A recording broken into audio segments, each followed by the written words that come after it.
আজও ঘুঘু পাখির ডাক শুনতে শুনতে ঘুম ভেঙে যায়।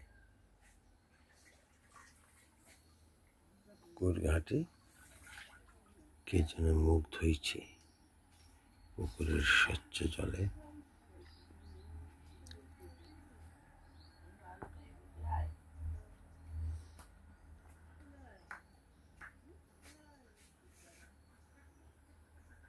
সূর্য পূর্বাকাশে উঠছে,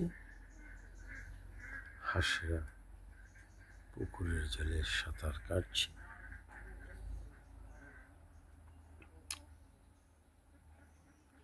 সবুজ গাছগাছালি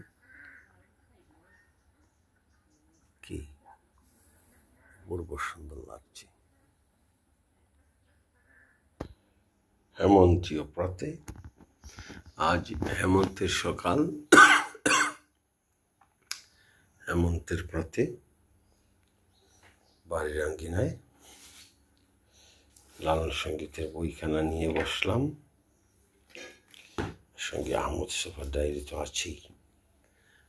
রোদ ঝলমল, পাখি ঢাকা হেমন্তের সকাল। আকাশ মেঘমুক্ত নীল, বিহঙ্গের গানে গানে মুখরিত সকাল।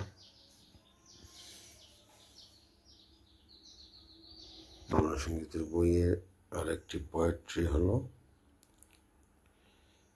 এই বেলা তোর মনের মানুষ চিনে সাধনা কর, মানুষ পালাইবে দেহ ছেড়ে পরে রবে শূন্য কর।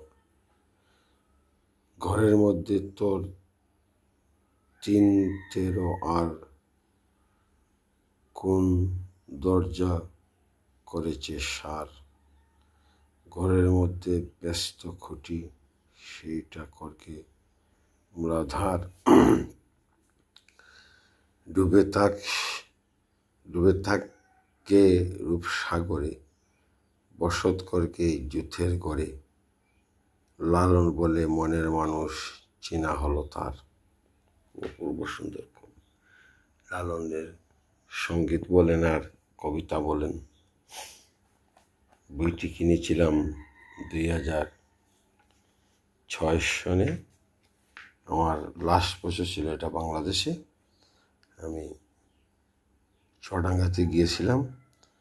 একটা আমাদের বাগের কেয়ার বৌলার বিল ব্যবস্থাপনা সমিতিকে চুয়াডাঙ্গার একটা ব্যবস্থাপনা সমিতি আমন্ত্রণ করেছিল।